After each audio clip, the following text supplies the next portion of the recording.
നമസ്കാരം. മലയാളി വാർത്ത ഇൻസൈഡിലേക്ക് സ്വാഗതം. ഇസ്രയേൽ ഇറാൻ യുദ്ധം തുടരുന്നു. Islamic revolutionary guard corps commander Mohammad Pakpour കൊല്ലപ്പെട്ടുവെന്ന് ഇസ്രയേൽ അറിയിച്ചു. ഇറാനിലെ ഏറ്റവും ശക്തരായ വ്യക്തികളിൽ ഒരാളായ പാക്പൂർ 260 ദിവസമാണ് IRGC കമാൻഡറായിട്ടിരുന്നത്. മുൻ കമാൻഡർ ഹുസൈൻ സലാമിയുടെ വധത്തെ തുടർന്നാണ് ഇദ്ദേഹത്തെ ഈ സ്ഥാനത്തേക്ക് നിയമിച്ചത്. ഇറാനിൽ നടന്ന US ഇസ്രയേൽ സംയുക്ത ആക്രമണത്തിൽ ഇറാനിയൻ പരമോന്നത നേതാവ് ആയത്തുള്ള അലി ഖമനിയെയും പ്രസിഡന്റ് മസൂദ് പെസഷ്കിയാനെയും ലക്ഷ്യമിട്ടതായി മുതിർന്ന ഇസ്രയേലി ഉദ്യോഗസ്ഥൻ സ്ഥിരീകരിച്ചു. ഇറാനിയൻ പ്രക്ഷോഭകരുടെ കൂട്ടക്കൊലയ്ക്ക് ഉത്തരവാദികളായവരെ ഇല്ലാതാക്കുന്നതിനാണ് സൈനിക നടപടികളെന്നും ഉദ്യോഗസ്ഥൻ വ്യക്തമാക്കി. ഖമനിയുടെ കൊട്ടാരം പൂർണ്ണമായി തകർന്നതായി ചാനൽ 12 റിപ്പോർട്ട് ചെയ്തു. ഖമനി അവിടെ ഉണ്ടായിരുന്നോ എന്ന് വ്യക്തമല്ലെന്നും റിപ്പോർട്ടിൽ പറയുന്നു. ആക്രമണങ്ങളിൽ ഇറാനിലെ എല്ലാ പ്രധാന നേതാക്കളെയും ലക്ഷ്യമിട്ടതായും റിപ്പോർട്ട് പറയുന്നു. ഖമനിയുടെ ടെല്ലവീവിലുള്ള ഔദ്യോഗിക വസതിയും അടുത്തുള്ള റവല്യൂഷണറി ഗാർഡ് കോംപ്ലക്സിനും നേരെ യുദ്ധവിമാനങ്ങൾ ഉപയോഗിച്ച് ആക്രമണം നടത്തി. പ്രസിഡന്റ് ഓഫീസും ആക്രമിക്കപ്പെട്ടുവെന്നും പ്രതിരോധ മന്ത്രി കൊല്ലപ്പെട്ടുവെന്നും സംശയമുണ്ട്. എന്നാൽ ഖമനിക്ക് പരിക്കേറ്റോ അദ്ദേഹം എവിടെയാണ് എന്നതിനെക്കുറിച്ചൊന്നും ഇറാൻ ഇതുവരെ യാതൊരു വിവരവും പുറത്തുവിട്ടിട്ടില്ല.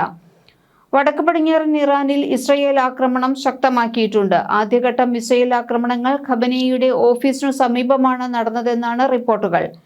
എന്നാൽ 86-കാരനായ ഖമനി ആ സമയത്ത് ടെഹ്റാനിൽ ഉണ്ടായിരുന്നില്ല എന്നും സുരക്ഷിതമായ മറ്റൊരു കേന്ദ്രത്തിലേക്ക് അദ്ദേഹത്തെ മാറ്റിയിരുന്നതായും റിപ്പോർട്ടുകൾ വരുന്നുണ്ട്. ഇറാൻ പ്രസിഡന്റ് മസൂദ് പെസഷ്കിയാൻ സുരക്ഷിതനാണെന്ന് അദ്ദേഹവുമായി ബന്ധപ്പെട്ട വൃത്തങ്ങളെ ഉദ്ധരിച്ച് ഇറാന്റെ ഔദ്യോഗിക വാർത്താ ഏജൻസിയായ ഇർന റിപ്പോർട്ട് ചെയ്തു. ആക്രമണത്തിന് തൊട്ടു പിന്നാലെ പെസഷ്കിയാൻ ആരോഗ്യവാനായിരിക്കുന്നു എന്ന് ഇർന തങ്ങളുടെ ടെലഗ്രാം ചാനലിലൂടെ വ്യക്തമാക്കി. US ഇസ്രയേൽ ആക്രമണത്തിന് കനത്ത തിരിച്ചടി നൽകാൻ ഒരുങ്ങിയിരിക്കുകയാണ് ഇറാൻ. കഠിനമായ മറുപടിയായിരിക്കും അതെന്ന് ഇറാനിയൻ അധികൃതർ വ്യക്തമാക്കി. ഗൾഫ് രാജ്യങ്ങളിലെ അമേരിക്കൻ സൈനിക താവളങ്ങൾക്ക് നേരെയാണ് ഇറാന്റെ ആക്രമണം ഉണ്ടായത്. ഇറാനും ഇസ്രയേലും തമ്മിൽ പ്രത്യാക്രമണം നടത്തുന്നതിനിടെ ഇറാനിയൻ പരമോന്നത നേതാവ് ആയത്തുള്ള അലി ഖമനി എവിടെ എന്നാണ് എല്ലാവരും തിരയുന്നത്. ഇറാന്റെ തലസ്ഥാന നഗരമായ ടെഹ്റാനിലുള്ള ഖമനിയുടെ ഓഫീസുകൾക്ക് സമീപമാണ് ആദ്യത്തെ ആക്രമണങ്ങളിൽ നാശനഷ്ടം സംഭവിച്ചത്. ഇറാനെതിരെ ഇസ്രയേലും USഉം ശനിയാഴ്ച ആക്രമണം ആരംഭിച്ചതിനു ശേഷം ആയത്തുള്ള അലി ഖമനി എവിടെയാണെന്നത് സംബന്ധിച്ച് ഒരു വിവരവും പുറത്തുവന്നിട്ടില്ല. ഇസ്രയേലിനെതിരെയും അറബ് രാജ്യങ്ങളിലുള്ള അമേരിക്കയുടെ സൈനിക കേന്ദ്രങ്ങൾക്കെതിരെയുമുള്ള ഇറാന്റെ തിരിച്ചടി തുടരുകയാണ്. ഇസ്രയേലിനു നേരെ ഇറാൻ മിസൈലുകൾ വിക്ഷേപിച്ചുവെന്ന് ഇസ്രയേൽ സൈന്യം സ്ഥിരീകരിച്ചു. ഗൾഫ് രാജ്യങ്ങളിലെ US സൈനിക താവളങ്ങൾക്ക് നേരെയും ഇറാന്റെ പ്രത്യാക്രമണം ഉണ്ടായി. ഞങ്ങൾ നിങ്ങൾക്ക് മുന്നറിയിപ്പ് നൽകിയിരുന്നു. ഇപ്പോൾ നിങ്ങൾ ഒരു പാതയിലൂടെ സഞ്ചരിച്ചു തുടങ്ങിയിരിക്കുന്നു. അതിന്റെ അവസാനം ഇനി നിങ്ങളുടെ നിയന്ത്രണത്തിലായിരിക്കില്ല, ഇബ്രാഹിം അസീസി Xൽ കുറിച്ചു. ഇതേസമയം ഇറാനിയൻ സർക്കാർ ആക്രമണത്തിൽ ഇതുവരെ ഔദ്യോഗിക പ്രതികരണം നടത്തിയിട്ടില്ല. ആക്രമണത്തിൽ ഉന്നത ഉദ്യോഗസ്ഥരോ നേതാക്കളോ കൊല്ലപ്പെട്ടതായി സ്ഥിരീകരിച്ചിട്ടുമില്ല. ഇറാന്റെ ഇന്റലിജൻസ് മന്ത്രാലയം, പ്രതിരോധ മന്ത്രാലയം, Iran atomic energy organisation office, Parchin സൈനിക സമുച്ചയം എന്നിവ ലക്ഷ്യമിട്ടാണ് US ഇസ്രയേൽ ആക്രമണം നടന്നത്. ആണവ കരാറിനായി ഇറാനെ നിർബന്ധിക്കുന്നതിന്റെ ഭാഗമായി യുദ്ധവിമാനങ്ങളും യുദ്ധക്കപ്പലുകളും ഉൾപ്പെടെ വൻതോതിലുള്ള US സൈനിക ശക്തി മേഖലയിൽ വിന്യസിച്ചതിനു പിന്നാലെയാണ് ഇറാനുമേൽ ആക്രമണം ഉണ്ടാകുന്നത്. ഫെബ്രുവരിയിൽ ഇറാനും USഉം ചർച്ചകൾ നടത്തിയെങ്കിലും ധാരണയിലെത്തിയിരുന്നില്ല. ഈ ചർച്ചകളിൽ താൻ തൃപ്തനല്ലെന്ന് മണിക്കൂറുകൾക്ക് മുമ്പ് ട്രംപ് പ്രഖ്യാപിച്ചിരുന്നുവെങ്കിലും മറ്റൊരു യുദ്ധം ഒഴിവാക്കാൻ ചർച്ചകൾക്ക് കൂടുതൽ സമയം നൽകുമെന്ന് അദ്ദേഹം സൂചിപ്പിച്ചിരുന്നു. ഇസ്രയേലിനെതിരെയും അറബ് രാജ്യങ്ങളിലുള്ള അമേരിക്കയുടെ സൈനിക കേന്ദ്രങ്ങൾക്കെതിരെയുമുള്ള ഇറാന്റെ തിരിച്ചടി തുടരുന്നു. ഇസ്രയേലിന് നേരെ ഇറാൻ മിസൈലുകൾ വിക്ഷേപിച്ചുവെന്ന് ഇസ്രയേൽ സൈന്യം സ്ഥിരീകരിച്ചു. ഗൾഫ് രാജ്യങ്ങളിലെ US സൈനിക താവളങ്ങൾക്ക് നേരെയും ഇറാന്റെ ആക്രമണം ഉണ്ടായി. Bahrain, Qatar, Kuwait, Abu Dhabi, Saudi തുടങ്ങിയ രാജ്യങ്ങളിലെ അമേരിക്കൻ സൈനിക താവളങ്ങൾക്ക് നേരെ ഇറാൻ മിസൈൽ ആക്രമണം നടത്തി.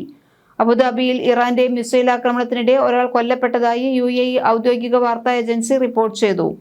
ഇതേസമയം US സേന ഇറാനെതിരെ വലിയ തോതിലുള്ള സൈനിക നടപടി ആരംഭിച്ചതായി പ്രസിഡന്റ് ഡൊണാൾഡ് ട്രംപ് സ്ഥിരീകരിച്ചു. ട്രൂത്ത് സോഷ്യലിൽ പോസ്റ്റ് ചെയ്ത 8 മിനിറ്റ് ദൈർഘ്യമുള്ള വീഡിയോയിലാണ് ട്രംപ് ആക്രമണം സ്ഥിരീകരിച്ചത്. ഇറാനിയൻ ഭരണകൂടത്തിൽ നിന്നുള്ള സമീപകാല ഭീഷണികളെ ഇല്ലാതാക്കി അമേരിക്കൻ ജനതയെ സംരക്ഷിക്കുക എന്നതാണ് ഞങ്ങളുടെ ലക്ഷ്യമെന്നാണ് ഇറാനു നേരെയുള്ള ആക്രമണത്തെ ട്രംപ് ന്യായീകരിച്ചത്. ആണവായുധങ്ങൾ നിർമ്മിക്കാൻ ഉപയോഗിക്കുന്ന തരത്തിൽ യുറേനിയം സമ്പുഷ്ടമാക്കുന്നില്ല എന്ന് ഇറാൻ സ്ഥിരമായ ഗ്യാരണ്ടി നൽകണമെന്നും രാജ്യാന്തര പരിശോധനകൾക്ക് വിധേയമാകണമെന്നുമാണ് US ആവശ്യം. എന്നാൽ ആണവായുധങ്ങൾ നിർമ്മിക്കാൻ ലക്ഷ്യമില്ലെന്ന് ഇറാൻ വ്യക്തമാക്കുന്നു. ആണവ പദ്ധതി പൂർണ്ണമായും സിവിലിയൻ ആവശ്യങ്ങൾക്കുള്ളതാണെന്ന് നിലപാടെടുത്ത ഇറാൻ ഉപരോധങ്ങൾ നീക്കം ചെയ്യുകയാണെങ്കിൽ മാത്രം നിയന്ത്രണങ്ങളെക്കുറിച്ച് ചർച്ച ചെയ്യാൻ തയ്യാറാണെന്ന് അറിയിച്ചു. ആക്രമണങ്ങൾ മാസങ്ങളായി ആസൂത്രണം ചെയ്തിരുന്നതാണെന്ന് പേര് വെളിപ്പെടുത്താത്ത ഇസ്രയേൽ പ്രതിരോധ ഉദ്യോഗസ്ഥൻ പറഞ്ഞു. ആക്രമണം പശ്ചിമേഷ്യൻ മേഖലയെ മറ്റൊരു സൈനിക സംഘർഷത്തിലേക്ക് തള്ളിവിടുകയും ഇറാന്റെ ആണവ പദ്ധതിയെ ചൊല്ലി ഇറാനും US-ഉം തമ്മിലുള്ള നയതന്ത്ര പരിഹാരത്തിനുള്ള പ്രതീക്ഷകൾക്ക് മങ്ങലേൽപ്പിക്കുകയും ചെയ്തിട്ടുണ്ട്. ഇസ്രയേൽ ഇറാൻ യുദ്ധത്തിൽ സൈനിക ശക്തിയും ഭൂമിശാസ്ത്രപരമായ പ്രത്യേകതകളും വലിയ പ്രാധാന്യം അർഹിക്കുന്നു. ലോകത്തിലെ ഏറ്റവും വലിയ 17ാമത് രാജ്യമാണ് ഇറാൻ. പർവ്വതനിരകളും വിശാലമായ മരുഭൂമികളും നിറഞ്ഞ ഭൂപ്രകൃതി ശത്രുക്കൾക്ക് കരമാർഗമുള്ള അധിനിവേശം അസാധ്യമാക്കുന്നു. മിക്ക സുപ്രധാന സൈനിക ആണവ കേന്ദ്രങ്ങളും ഭൂഗർഭ അറകളിലാണ് സജ്ജീകരിച്ചിരിക്കുന്നത്. അതേസമയം വലുപ്പത്തിൽ വളരെ ചെറിയ രാജ്യമായതിനാൽ ഇസ്രയേലിന് ഡിഫൻസ് ഇൻഡെപ്ത് കുറവാണ്. അതുകൊണ്ട് തന്നെ ശത്രുവിന്റെ മണ്ണിൽ കയറി ആക്രമിക്കുന്ന പ്രീ എംപ്റ്റീവ് സ്ട്രൈക്ക് രീതിയാണ് ഇസ്രയേൽ പിന്തുടരാറുള്ളത്. ഇറാൻ ഹിസ്ബുള്ള പോലെയുള്ള തങ്ങളുടെ ആക്സിസ് ഓഫ് റെസിസ്റ്റൻസ് വഴിയും ഇസ്രയേലിനെ സമ്മർദ്ദത്തിലാക്കാറുണ്ട്.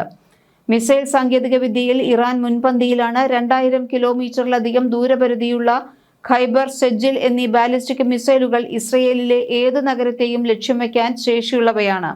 കൂടാതെ റഷ്യ-യുക്രൈൻ യുദ്ധത്തിൽ ശ്രദ്ധിക്കപ്പെട്ട ഷഹീദ് ഡ്രോണുകളുടെ വൻ ശേഖരവും ഇറാനുണ്ട്. ഇറാന്റെ സൈനിക ശക്തിയുടെ ഏറ്റവും വലിയ നട്ടെല്ല് അവരുടെ മിസൈൽ ശേഖരമാണ്. മിഡിൽ ഈസ്റ്റിൽ തന്നെ ഏറ്റവും വലുതും വൈവിധ്യമാർന്നതുമായ മിസൈൽ കരുത്ത് ഇറാന്റേതാണെന്നാണ് വിലയിരുത്തപ്പെടുന്നത്.